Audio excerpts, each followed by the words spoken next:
He got a paid version.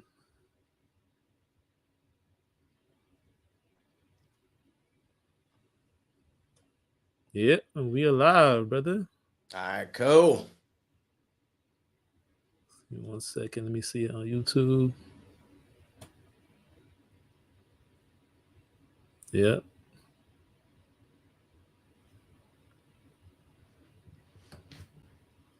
mute that. All right, we good to go. All right. Start this countdown. Do we do the countdown? Nah, forget the countdown. Tweet Talk episode 136. Yeah. Welcome to Tweet Talk, the Black Wealth Podcast. I am your host, Raphael Husbands. Follow us on Twitter at Tweet Talk Pod. That's POD. And here on Tweet Talk, we break down these financial tweets and discuss building black wealth. My partner, Charles Oglesby III, JD, is not here today, but we got a guest in the house, a return guest. My man, Anthony Hartzog of the Hartzog.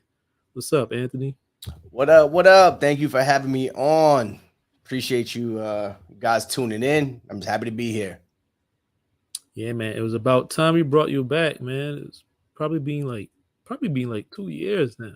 It's definitely been 2 years. I was looking at the old video and I was like, I remember us sitting in our living room, and yeah, it's been 2 years. 2 years on here and 2 years on the other podcast too. So now getting both of us is a challenge. So I'll try to fill in as much as I can today. Yeah, well, we didn't have her the first time either. I don't know what be up, man. Especially now that we got the newborn. You wake up like last night.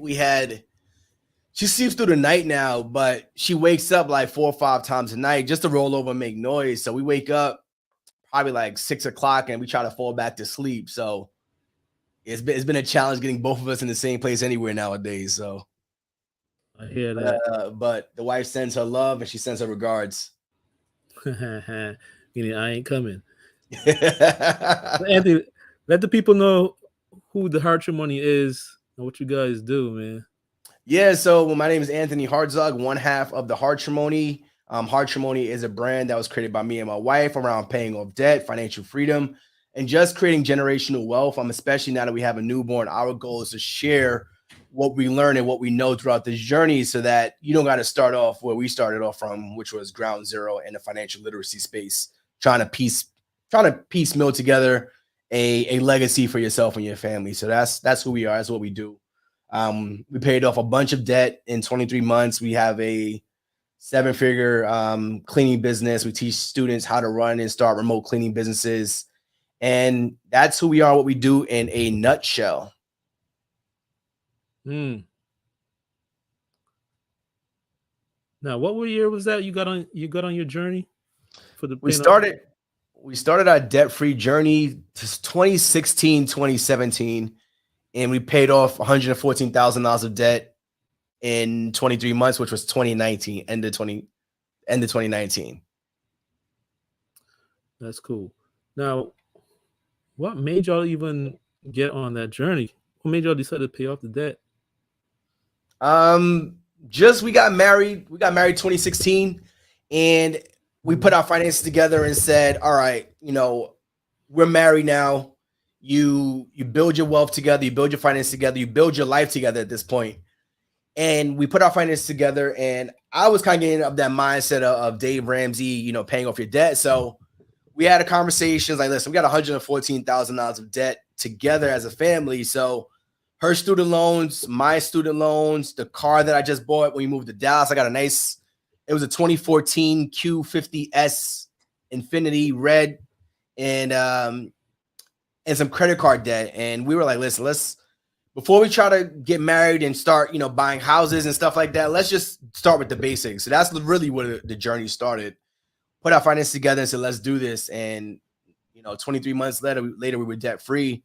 And, 5 years after that, we became millionaires. So. So you decided to pay off the debt, right?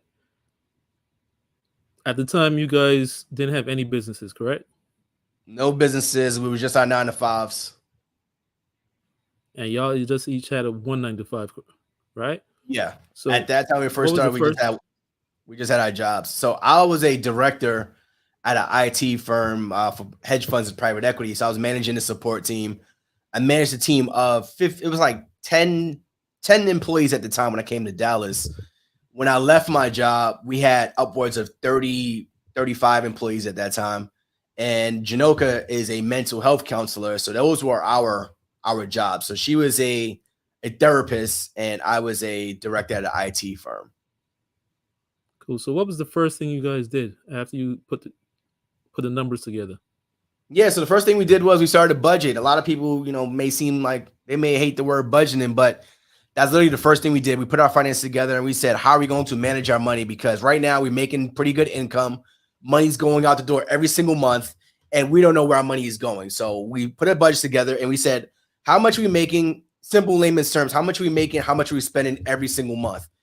And we said at the end of every month, whatever is left over, we're going to put that towards our debt. So that was one of the first things we did was putting our money together and budgeting. And after we saw that we had about $2,000-$3,000 every single month that we started putting towards debt. And we said, what happens if we start intentionally raising our income to make more money? So we have more than $2,000 a month to put towards this debt. So at that point, we started getting more jobs. So I picked up a job at Equinox. We started watching dogs on Rover. I put my car on Turo, which is a peer-to-peer car rental platform.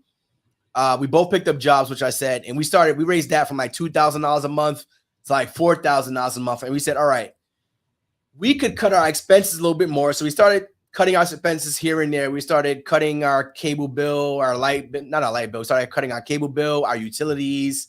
We joined her father's AT&T plan. It was just him. And now we got 8 family members on that AT&T plan. Our bill went from $150, about $100 a person, down to like $40 a person at that point.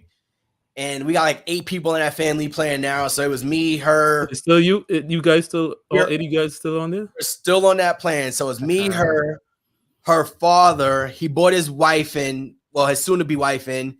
He bought his mother-in-law into that plan.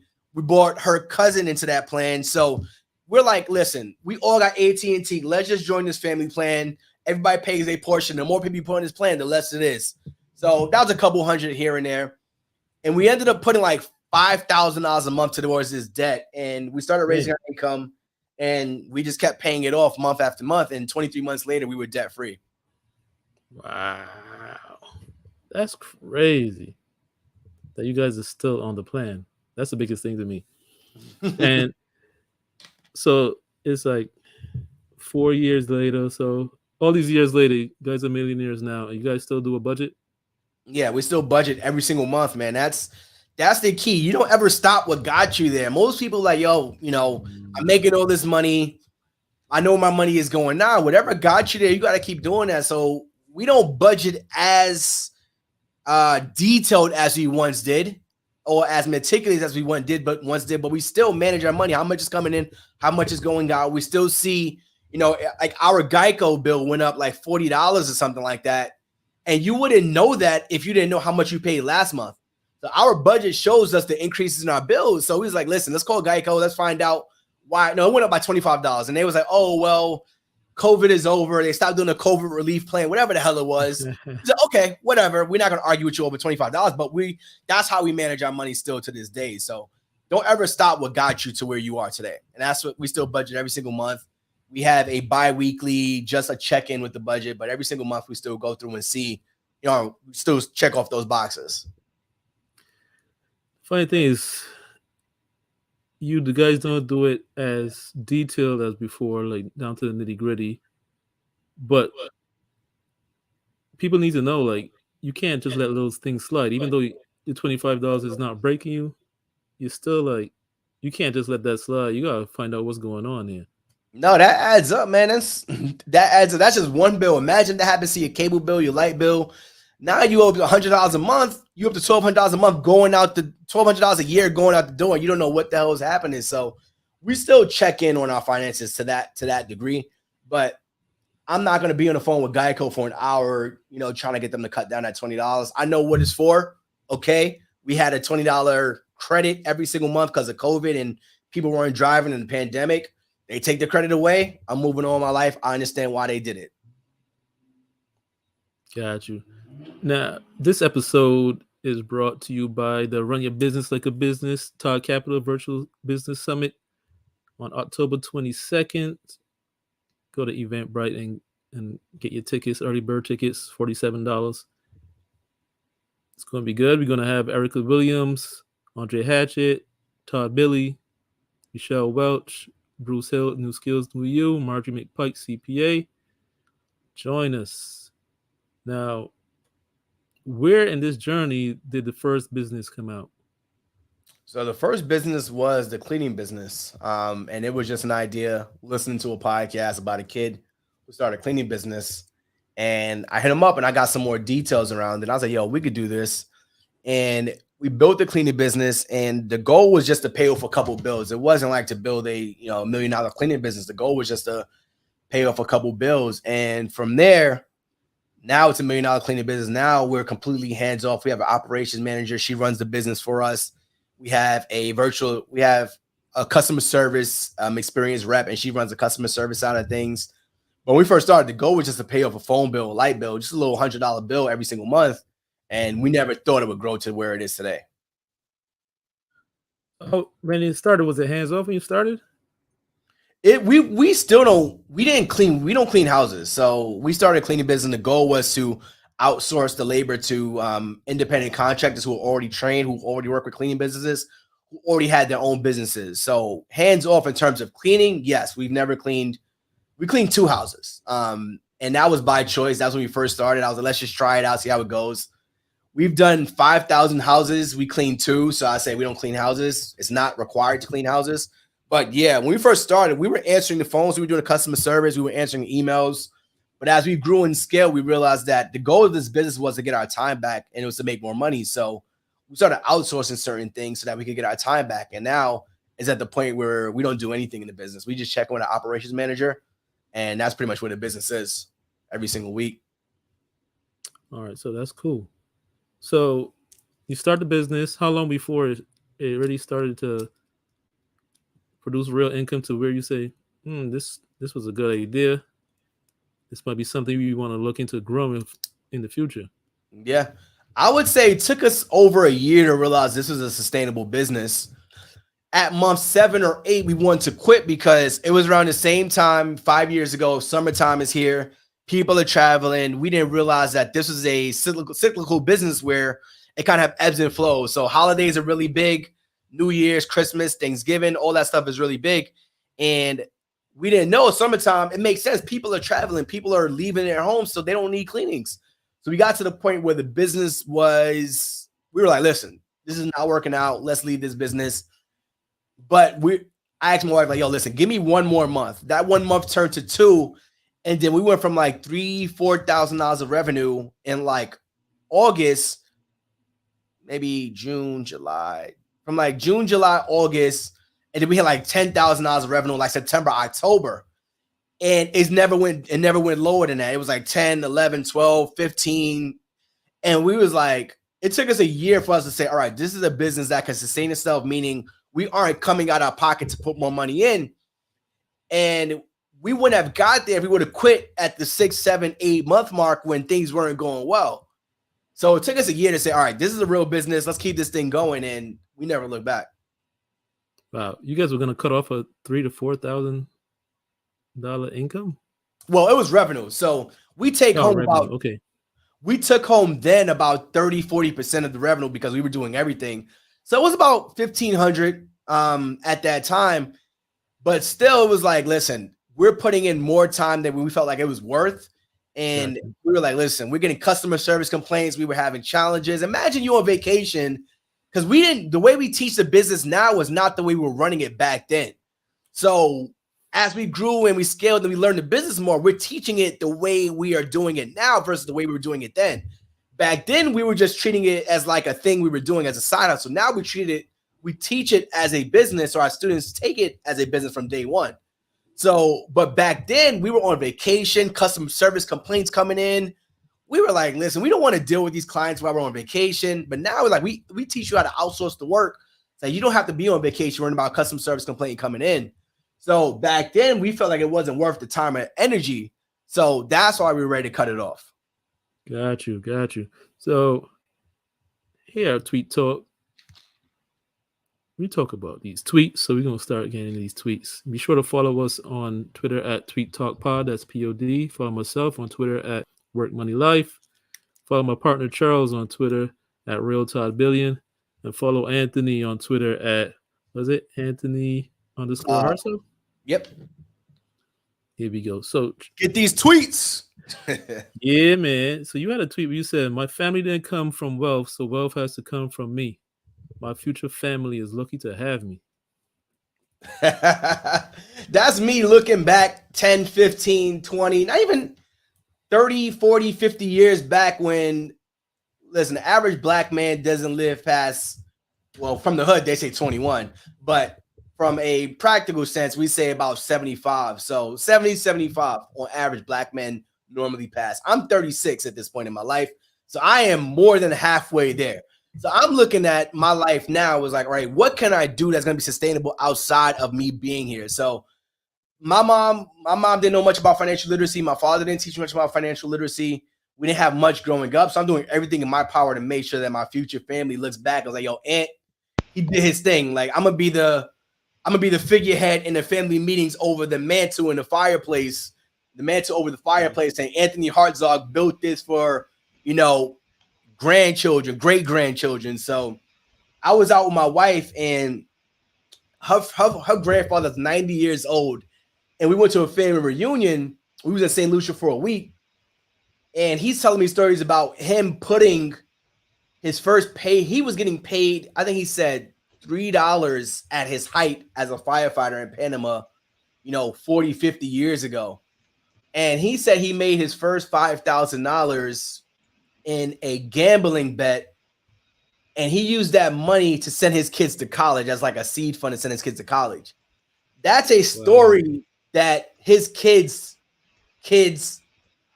will know, that Alani's her great grandfather sent their kids to college over $5,000 that he saved. And I thought that story was super amazing. So those are stories that I'm talking about that we are going to pass down to our kids. So I didn't come from a wealthy family, so that means a wealthy family has to come from me.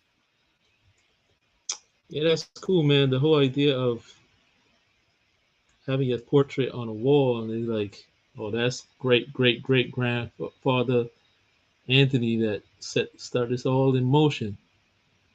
And because I don't know much about my family, man, outside of my mother, my father, like my grandparents. I don't know much about what they did growing up. My great grandparents, I know nothing about them. But my wife's grandfather's 90 years old. I know more about him than I know about my own grandfather, because he put those things in place. He set his family up for legacy. He sent 5 kids to college in the United States. That's the type of stuff we're talking about on these sides, man. Yeah, a lot of times in our families, we don't have the kind of stories that we want to pass down. Like exactly, man. You talk about the alcoholics, the drugs, that stuff we pass down, unfortunately. Yeah, man. So it's like y'all doing a good thing, man. Y'all doing a good thing. So I didn't even realize you guys left New York that long ago. I thought you guys just left like maybe a year ago, but we've been in Dallas 6 years now. Time flies when you're having fun. What made you guys leave New York and pick Dallas of all places? So I was managing my team down here in Dallas. So my previous company, we created an office down here in Dallas, obviously because the labor is cheaper than New York. But then also we had a really big client down here. One of our biggest clients one of our biggest hedge fund clients was in Dallas. So we were building a small tech support team to just function for them. And I was flying down. My boss was flying down every month. I was flying down every quarter. And he was like, yo, I can't keep flying down to Dallas. Do you want to start going more often? I'm like, yo, let's do it. So I started coming down to Dallas like once a month. And they were like, listen, we're going to grow the team down there. We're going to need somebody to manage it, grow it. Like, would you be interested? And I bought the idea. to my wife, I was making I think 65,000 at the time. And I was like, if I move to Dallas, I gotta be above six figures for me to just leave and uproot my family. So I Mm. essentially almost doubled my salary just by moving down to Dallas and lowered my cost of living. So that was the main reason, honestly.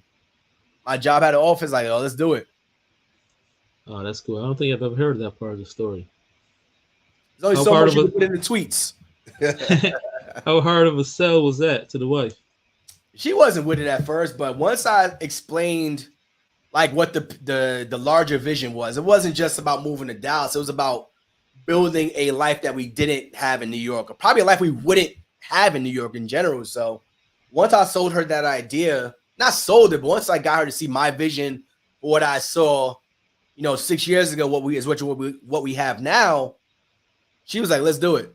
Once she got over the tears and the family, she's like, let's do it. Her family's down here at least once a quarter. So we be all right.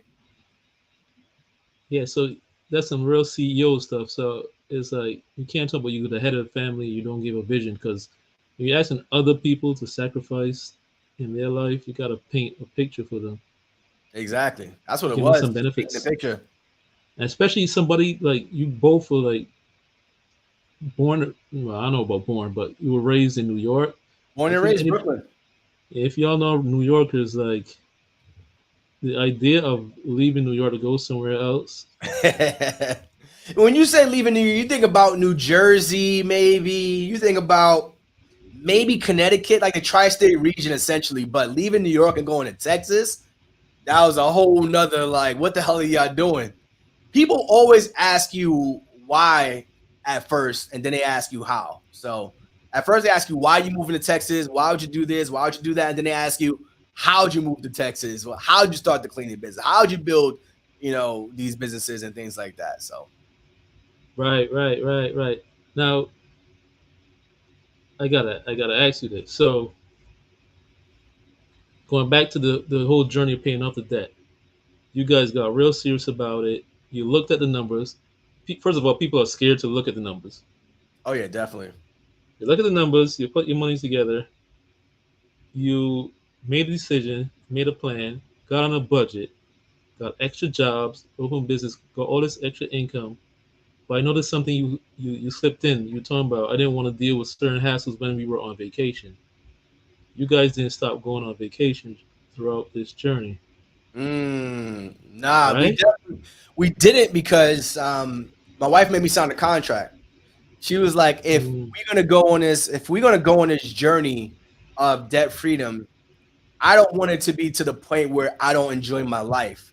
Like we got family in New York, we got family she got family across the world.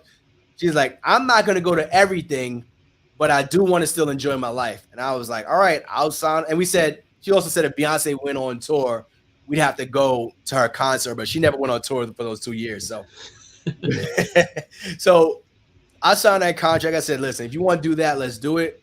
And that's what we did. So we still traveled a little bit, but it wasn't as much as we're doing now. mm. What? How much traveling you would say you were doing before you made the decision? First of all, how far into the marriage did you make this decision to pay off the debt? 6 months. Wow. We got Okay. married in May. We started the journey. We started the journey in December. Okay. How much traveling were you guys doing before that? Well, when we first got married, it was only 6 months, so we didn't travel much during those 6 months. We got married, moved down to Texas. We moved down to Texas in June, July. We went to Mexico for like our honeymoon. So we were already 3 months into that, so our journey. But during the debt freedom journey, we went to Mexico quite a few times because it's right there in Texas. That was another thing too. We went to Mexico probably like 2-3 times a year because it's right here next to Texas. It wasn't expensive, and we could cash flow that. Meaning we didn't have to go into debt to go to Mexico because it's right here. Mm. The flights were like $200, and this is 5-6 years ago. So it wasn't much that was happening. So we wasn't traveling much before, but after we paid off the debt, we were traveling quite a lot. Got you. So, and I saw a tweet where you said vacation is defined for employees only. And you did a whole episode of. We forgot to mention that you have a whole podcast now. Yes, we have the Hartzog. Hartzog Hustle podcast, man. Make sure you check it out. Hartzog Check Hustle that out. podcast. Link is in bio somewhere. And you guys had a whole episode. I didn't listen to this one, but name of the episode is "Build the Life You Don't Need to Vacation From." Yeah. Talk to us about that. Yeah. So the whole vacation is defined as employees taking time off of work. I didn't realize because when we traveled, first thing And that, go ahead. and that was in the and then you got that from the dictionary, right? That was literally from the dictionary. Vacations defined as employees taking time off of work, essentially. And it didn't register with me that was the definition of a vacation, because to me, vacation is just you going out enjoying your life, right? That's like taking time away from obligations. I didn't think about it as an employee definition. So every time we go on vacation, especially now, Janoka's like, you don't have to work when you go on vacation. And I'm like, we don't go on vacation because we're getting away from the life that we love or away from work. We go on vacation because we want to experience the world. We want to travel. We want to enjoy life. And for me, enjoying life means that I may log into my Instagram. I may log in to send an email. I may log in to do some of these things. I'm not going on vacation to get away from quote unquote work. I'm going on vacation to experience life and everything that has to offer. So that's what the episode was about. And we usually get to debates where she's like, I don't want to do anything when we go on vacation. Like, well, doing anything means that for you want to wake up and crack of dawn. You want to go sightsee. You want to go tour. You want to go shop. You want to go do this to go do that. For me, vacation may mean waking up at 10, 11 o'clock, send a few emails, sit by the beach. So when we say build the life you don't need a vacation from, that's kind of like the mindset we have now. It's not like we're running away from anything. Because you think about a vacation like, yo, I'm taking time off from work. I don't want to do nothing. Like, nah, that's not what we built here in Dallas. And the main reason for the episode was we were in the airport coming back from St. Lucia. We was there for a week. And it was me and this white gentleman. He sat down across from me, like a table like this. And he was like, back to the ground we go. And I was like, huh? He's like, yeah, man, vacation over, back to the ground we go.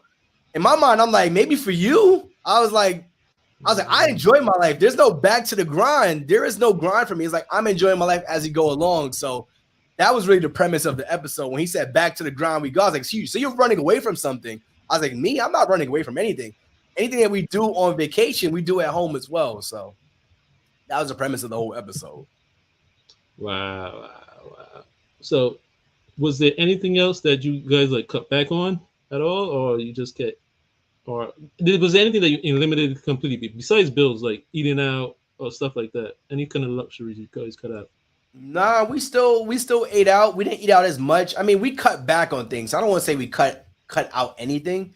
We cut back on things. So eating out, we cut back a little bit on. Traveling, we cut back a little bit on. Spending.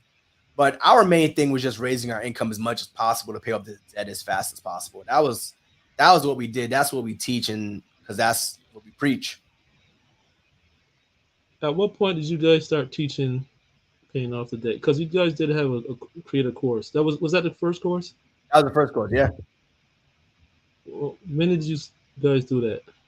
So we created so first we had a challenge, and I got this idea from a challenge that I was in.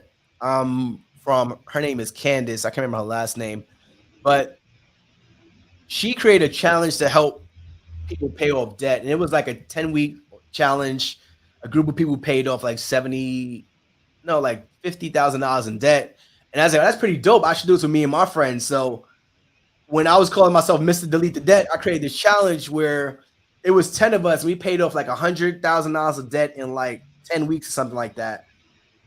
No, it was like $100,000 of debt in 10 weeks. And I said, if people are paying off debt based on the principles that we teach, which is raising your income, budgeting, managing your finances a little bit better, why don't we just create a course around what we're teaching? So that first course was called Delete the Debt and How to Pay Off $114,000 in 23 months. That was the first course we did. And it just pretty much explained our journey, outlined how we paid off the debt. It had some budget sheets. It had some templates. It had a why statement. it had a statement that you had to sign and print out and put on your fridge as to why you're paying off this debt, your goal of paying on this debt. And I was just telling one of my close friends, he paid off his college loans, he paid off his debt. And he was like, yo, and he's like, I don't remember you. I don't know if you remember this challenge you did, but that's where I started learning about my finances. I just paid off my debt. And we had a lot of people go through the challenge, and people come back over the years like, yo, I finally paid off my debt. I did this. I'm traveling. I'm enjoying life. And that was the whole premise around what we were doing. Just trying to teach our journey, share our journey, that someone can kind of start from where we started at. That's cool. So you had a tweet where you said you get to a certain point where life becomes less about you, and that's when everything shifts.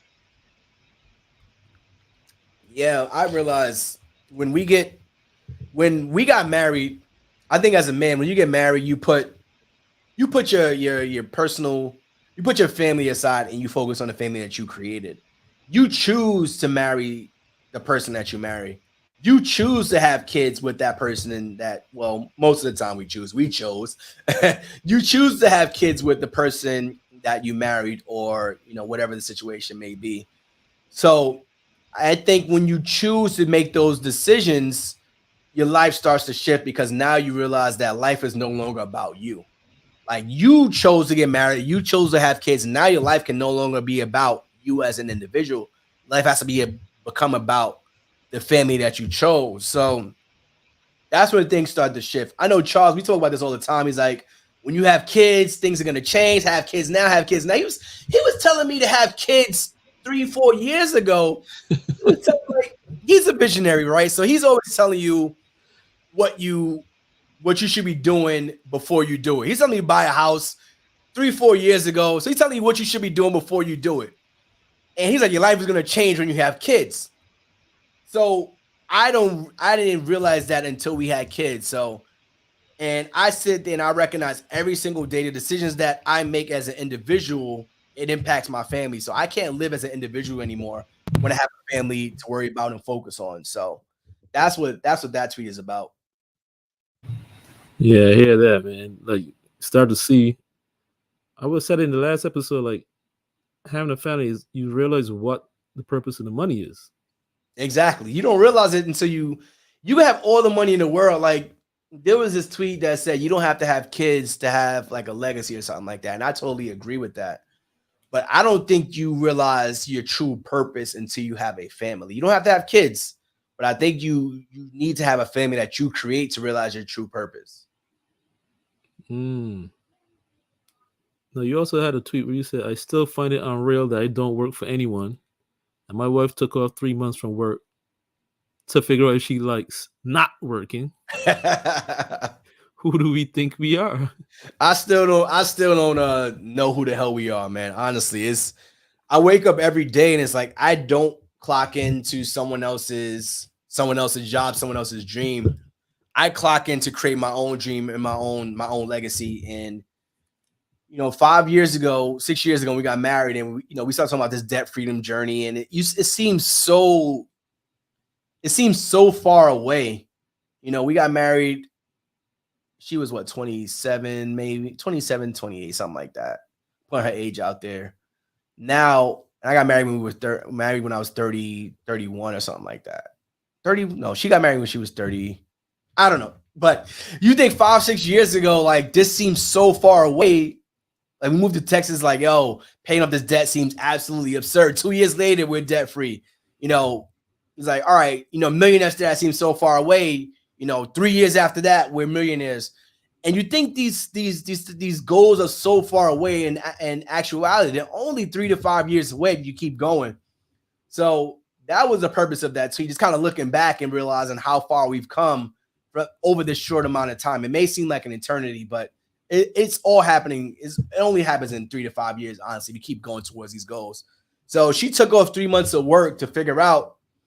We knew this was going to be the plan, but she took off 3 months of work just to figure out if she wants to go back to work. What does the life look like for us as the Hartzogs, without her clocking into a job? What does it look like if we have our dedicated day to focus on ourselves, our family, our goals, and how can we raise a child in this world if we have both parents focusing on a child and the family versus focusing on, going and clocking into somebody else's dreams. So that was what that tweet was about. Has she decided yet on whether she wants to go back? Nobody wants to go back, man. She can talk about this all she wants, but at the end of this 3 months, she gonna get there and be like, I don't think I want to go back. But at the end of the day, this is her decision, it's her call, So we'll see. I'll leave it at that. We'll see. But I think she'll go back and she'll make sure that she does things the right way with her job at the end of the day. Kind of like what I did. I wasn't the person that was gonna walk out after 9 years. It's like, listen, I gave this company 9 years. They put me in a great position to be where I am today.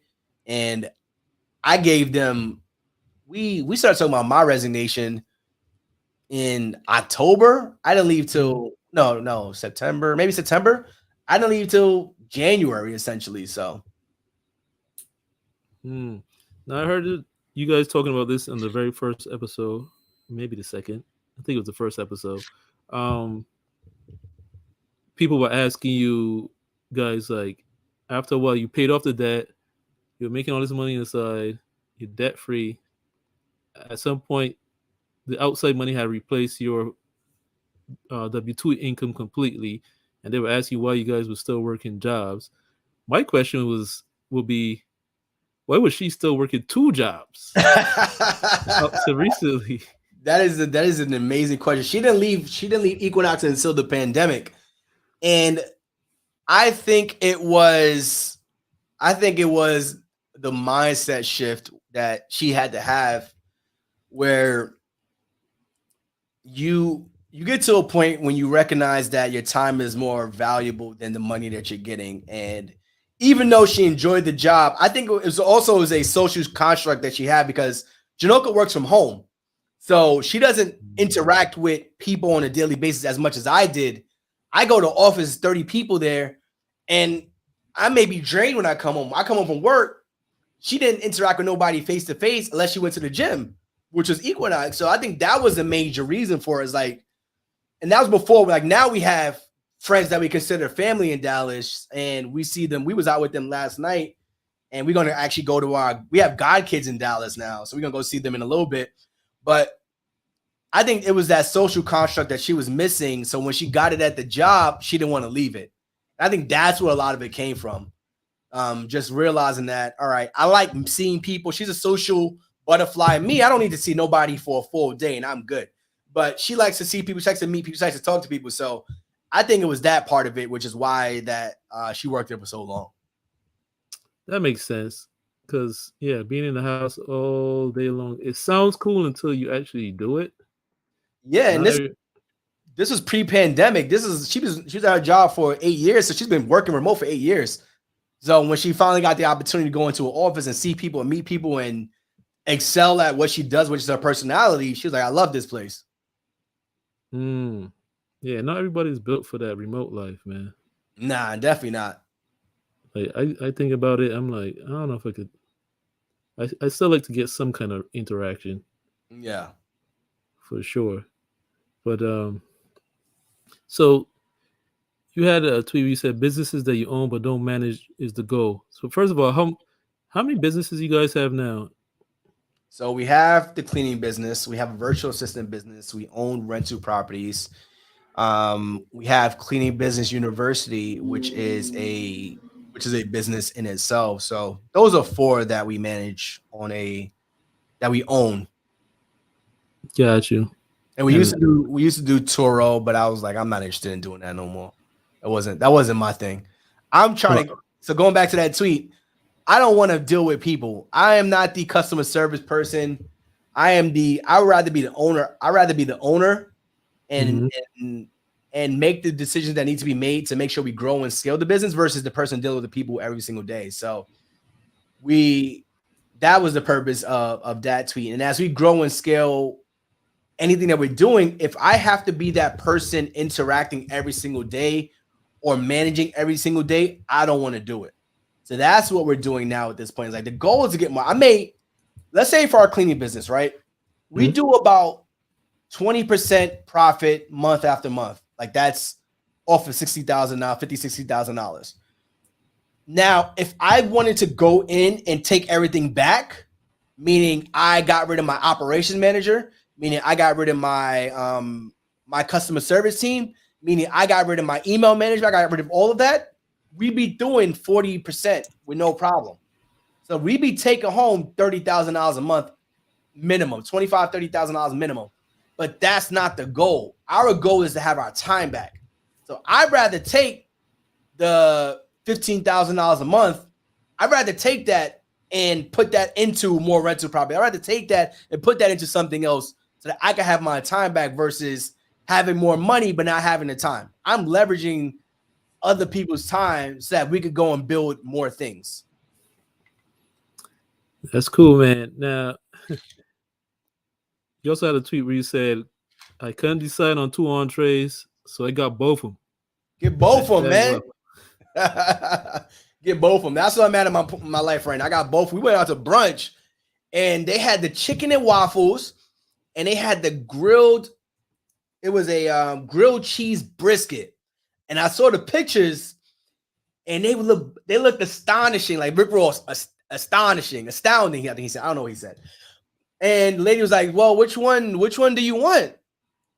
And I'm like, "I want both." She's like, "Well, that's a lot of food for one person." I was like, "I want both of them. I'm going to eat a little bit of the chicken and waffles. I'm going to eat a little bit of the brisket. I'm going to take it home. I want both." So when we go out to eat, I'm not making a decision anymore. If I could choose both of them, and this is a life hack too. This is a life hack. And when you get to the point where you don't think about the cost of the entrees, which may seem like a little thing, like, yo, entrees are nothing, but you really think about it. Your decision is based off of what you want normally and the price point. And if you're not worried about the price point, you can get whatever you want off that menu. So I say get both of them, so you don't got to make the decision. I like it, man. Because I saw you saw Charles. You told Charles, man, get both of them desserts, man. Get both of them. Don't make a decision. Get both of them. No either or. I'm making these little decisions, man. Get both of them. Enjoy life. That's what we're really here for, man. No either or. And we go out to steakhouses. I don't just do this on the little chicken and waffle. We go out to steakhouses, and it's like, if I want the porterhouse, I'm getting the porterhouse. If I want the filet, I want both the cuts. I want to get both the cuts. And they be like, you sure? I'm like, I can take it home. I don't got to eat it right here. So I don't just do that at the breakfast spots either. But yeah, get both of them, man. I want the lobster mac and cheese and the porterhouse. I want both. Both the cuts. Exactly. Gotta do it. Are you thinking would you say you're living the life you want to live right now? Or are you still getting there? I think I'm definitely living the life that I want to live. I'm living the life that I wanted to live, 5 years ago. I'm living the life that I want to live today. Are there things that I would like to see and do? Most definitely. But the life, I am extremely happy with life, man. I can't. I was talking to my boy yesterday. He was like, everything good. And I was like, yo, my biggest complaint right now is that I'm traveling so much. And if that's my biggest complaint, then I got nothing to complain about. Like, we traveling 4 times this month. We traveling twice and 2-3 times next month. Like, and no choice of my own is because we got business and we got conferences and family stuff. But if my biggest complaint is that I'm traveling right now too much, then I got nothing to complain about, honestly. In my back, I got a bad back, but aside from that, I'm good. That's what wealth is about, man. Having the choices and living your life the way you want to live it. Now, you said, tell us about Cleaning Business University. Yeah, man. So Cleaning Business University, we teach you how to start and scale a remote cleaning business without cleaning any houses. And that's grown to its own business. We also have a community portion where we're in the community. We're giving gems. We're bringing experts into the community. And our goal was just to teach our journey, but also help you get there faster. So our students have done over $4 million in revenue in less than 2 years in an industry they know nothing about. We don't know anything about cleaning. We don't teach you how to clean. We teach you how to run a business, how to scale a business. We teach you how to hire contractors, how to find clients, all without you doing any of the actual cleaning itself. So that's what Cleaning Business University is. That's what Cleaning Business University is. And our goal is to help people start this business, use these funds to build the lifestyle that they want, honestly. Whether it's leaving their 9 to 5, whether it's keeping their 9 to 5 and just growing the cleaning business, buying rental cars, buying rental property. One lady said that all I'm doing with my money is just putting more money onto my mortgage. She's like, I got a 30-year mortgage. I'm paying my mortgage twice a month, and you're going to help me pay off my house in half the time. Like, that's all we're trying to teach, man. You don't have to leave your 9 to 5. You can keep it. We're just trying to help you get another stream of income that helps you live the life that you want, because that's what it did for us. That's cool. How many people you think have gone through it so far? I know in Kajabi we got at least 1,100 people. On Gumroad, think about Gumroad. I don't take those people seriously, honestly, but I want to say a total of maybe 1,500 people have gone through Cleaning Biz University. Kajabi, I take it more seriously because I know the price point was a lot higher. People taking the course more seriously, so I'd say 1,500 total. I don't know. I don't remember the Gumroad numbers, but I'd say 1,500 total. Is it just a course, or is there a community? So the community is an additional add-on and optional if you want the community. But the courses just go at your own pace. Got you. That's cool, man. Now, you had a tweet where you said one of my issues is I get inspired and need to act on the inspiration immediately. Write it down, voice note, tweet, email, post. I literally stop everything and act on it in some fashion. What's that about? That's about my wife telling me I got to stop doing everything in the moment. So we'll be like, an example was like, we'll be out. Like I said, we was in St. Lucia, and we'll be doing something, and I'll get, like, let's say we'll have a conversation, or I'll overhear a conversation, or something happens in front of me. I'm like, oh, this would be a dope tweet. And I'll tweet it. Like right there, she's like, you couldn't just be, and it's hard to be in the moment and present sometimes too.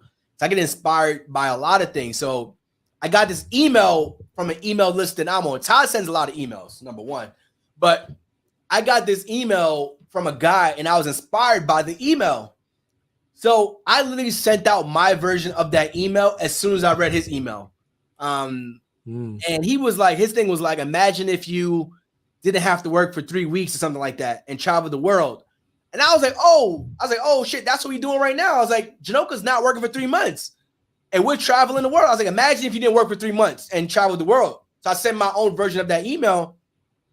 But the problem was, she asked me to clean out the baby bottles. So I went to the kitchen with the thought to clean out the bottles. I checked my email. As I clean out the bottles, I start cleaning out the bottles, and I start sending out this email. So she comes in the room, she comes in the kitchen, and she's like, what the hell's taking you so long? And I'm on my laptop typing up this email. And she's like, what are you doing? I'm like, I'm sending out this email. She's like, I thought you were cleaning the bottles. I'm like, oh yeah, I forgot, because I got inspired to send out this email right quick. And so that's what I said my problem. That's one of my challenges that I'm working on. So email was dope though. I'll tell you that. It did get us some sales. Nice. So balance it out. Well, my wife was like, well, I still cleaned out the bottles, but she was like, what the hell are you doing? I was like, yeah, I got to send this email right quick. So that's one of my challenges that I'm working through. And how often does she have to keep you from running off to a new business? Not often anymore. I realized that the more focused we are, the more money we make, and the more money we make, the more we could buy our time back. So I'm not running off trying to do everything right now. I think right now I'm trying to do different things in the current businesses. That could be a challenge, but doing something really different is not what I'm doing anymore. And if we could do something that allows us to just put the money in and let it do its own thing, that's fine. But if I got to go in and do it myself, I'm probably not going to do it. So tell us what you say you mentioned some conferences. You speaking at anything soon? No, man, I got invited to, I don't know if y'all think I'm dodging y'all, but I'm like, it seems, because Black Wealth Renaissance is also having something out here in Dallas, and that week we're going to be in Spain, and it might be the same weekend of the conference you guys are doing too. And you told me you would be coming back from Paris that weekend. Oh, so that's a different weekend. So we're going to be traveling while we out there, but no, nothing that I'm speaking at, but just some things I'm just going to be in attendance. I know David Shands he's having a podcast conference while we're going to be in Atlanta that week. So I may try to just, check into what he's doing and just learn more about the podcasting space. Another one that we're going down to is in South Carolina. I don't know if you know who Maya is, but she's big in like the build to impact. She teaches people how to monetize their vision. So she's having something. James Simpson is also having something that weekend. So they're doing like a conjoined thing. So those are like a few of the ones off the top of my head that we're going to be in attendance for. Got you. So what is next for the Hartzog money, man? So what is next for us? So I got some big ideas for Cleaning Business University. I do want to revamp the whole course at some point. But I think that's just me being more of a perfectionist than doing anything. It's not necessary. It's not required. People are making. We did the math. We got 22 people who've done over 6 figures. We got 2 people closing on high 6 figures. We got, I think we said I got 115 people who've done over 5 figures. So the information is there, but I do want to revamp that. I don't know if we're going to do it. I don't know if we got the time to sit down and re-record that whole thing. That's one of my goals. Another thing is I want to bring more coaches from our current students into our community. I'm a part of these dope communities. Obviously, you guys, Todd has the mastermind. I'm a part of Patreon. I'm a part of a lot of things that people do that I get my ideas from. And I'm like, if I could bring people who are already doing well in the space that I taught them, why not just build this thing together? We're at the point where now we're getting students who are doing well. They want to go create their own courses, which is fine. But if we did our own thing, it'd be a lot bigger. I know Charles experienced that all the time with Options Community. It's like tons and tons of his kids out here doing Options communities. But I'm like, if we could do one thing together, we could do it really big. So that's one of my goals: bringing students in, bringing more coaches into Cleaning Business University, bringing more of mentorship into that. What else? I want to buy more properties. That's no matter how messed up it may seem. I may tweet about properties and I hate them, but I want to buy more rental properties. What else do you want to do? And just raise our kid, man. Raise Alani to be the best human being that she could be. Those are like some of the top level things right now. Top of mind things. I was gonna ask you this question. It's like, and you had a tweet where you said my aunt told me to stop worrying about the family. I mean, you already touched on this already, but I'm gonna just say the tweet anyway. My aunt told me to stop worrying about the family I was born into and focus on the family I created. So how have you been enjoying being a stay-at-home dad? Because that's kind of what you are now. It's funny. When we were traveling and we were in the West Indies, and I told the lady behind the counter that I'm a stay-at-home dad. And that is something that if you're a West Indian household, a stay-at-home dad is something that's unheard of. She went For sure. off. She's like, so your wife works? I was like, yeah. She went off. How could you do that? Why would you do that to your wife? And I was like, I stay at home with my baby. So it sounds absurd, but not absurd. It's different. It's different, right? Because it's not the norm. But I love it, man. I enjoy it. I get to wake up, and my wife too. Like Janoka gets to wake up, and we get to both be with our kid and spend as much time as we want with her every single day. But the purpose of that tweet was we were at my Alani's christening, and all of Janoka's family was there, and my aunt came. She gave us some money, and she was dipping. I'm like, it's crazy that 99% of my wife's family is here, and only you are here, and you're leaving. And she was just like, Tony, like you can't continue, because she knows that I keep trying to bring them in. I invited a lot of my family, and they didn't show up, not because of. It's just not what our family does, right? It's like her family, they show up for everything. My family is just like, that's not just what we do. I don't know why. So she's like, you got to stop trying to bring them back in. Like, it's not like you got to focus on the family that you created, the family you built, and stop focusing on the family that you was born into. And I think that was the gem that I needed to kind of release that notion of keep trying to bring them back. I'll always include them, but I won't let it phase me as much as it used to. Kind of keep dragging my family back into things and stuff like that. So I hear you. Leave and cleave. Somebody said Somebody commented on there too, man. Exactly. So let people know where they can find you guys, man. Give them all Yeah. the websites, the social media handles. Yeah. So you can check us out on the Hartzog Hustle podcast.